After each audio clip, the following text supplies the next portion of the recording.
নমস্কার, আপনি শুনছেন তন্ময়স ক্রিয়েশনের ডিজিটাল পডকাস্ট। আমি তন্ময় মালিক। তন্ময়স ক্রিয়েশনের ডিজিটাল পডকাস্টের এপিসোড নাম্বার 1-এর বিষয় ফকিরপুর গ্রামের ইতিহাস। কথাতেই আছে, বিশ্বাসে মিলায় বস্তু তর্কে বহুদূর। ইতিহাস জড়িয়ে আছে নগর, গ্রাম সহ মানুষের জীবনেও। তেমনি পূর্ব বর্ধমান জেলার এক প্রত্যন্ত গ্রাম ফকিরপুর। ফকিরপুর গ্রামের ইতিহাস আজ আপনাদের সাথে শেয়ার করব। আনুমানিক 300 বছর পূর্বে রামরতন নন্দী পরবর্তীকালে হন রামরতন বক্সী। রামরতন নন্দী ভিটেমাটি হারিয়ে স্ত্রী পুত্র সহ তৎকালীন গোবিন্দপুর হইতে সুতানুটি নামক গ্রামের উদ্দেশ্যে রওনা দেন। পথে পড়ে দামোদর নদ। দামোদর নদ পেরিয়ে পথশ্রমে ক্লান্ত হয়ে রামরতন বাবু অজ্ঞান হয়ে পড়েন আমিলা দিঘির কাছাকাছি অঞ্চলে। বলে রাখা ভালো, এই বিস্তৃত অঞ্চলটি পুরোপুরি ঘন জঙ্গলে পরিপূর্ণ। এহেন অবস্থায় রামরতন বাবু স্ত্রী কান্নাকাটি শুরু করেন। স্বামীর মৃত্যু হয়েছে এই ভেবে তিনি আত্মহত্যার পথকেই বেছে নেন। তখনই সেখানে অলৌকিকভাবে উপস্থিত হন এক ফকির।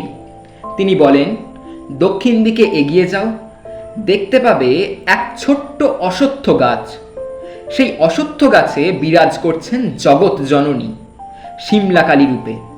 তাকে ভক্তি ভরে পূজা করো, তোমার স্বামীকে ফিরে পাবে। এই বলে তিনি অদৃশ্য হয়ে যান।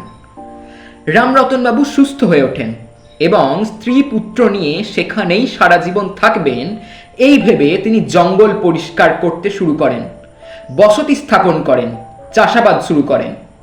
ধীরে ধীরে মানুষের বসবাস শুরু হয় এবং একটি গ্রামের আকার ধারণ করে। তখন চিন্তার বিষয় হয়ে ওঠে, গ্রামের নাম কি হবে। তখনই ঠিক হয়, যেহেতু ফকিরের আশীর্বাদে রামরতন বাবু প্রাণ ফিরে পান, গ্রাম স্থাপন করেন, তাই এই গ্রামের নামকরণ হবে ওই ফকিরের নামে এবং ওই গ্রামের নাম হয় ফকিরপুর।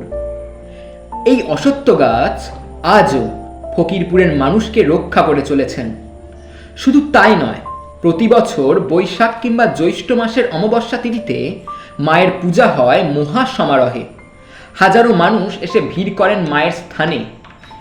এভাবেই তিনি আজীবন কাল রক্ষা করে যাবেন সকলকে, এটাই কাম্য। আজ এখানেই সমাপ্ত করলাম।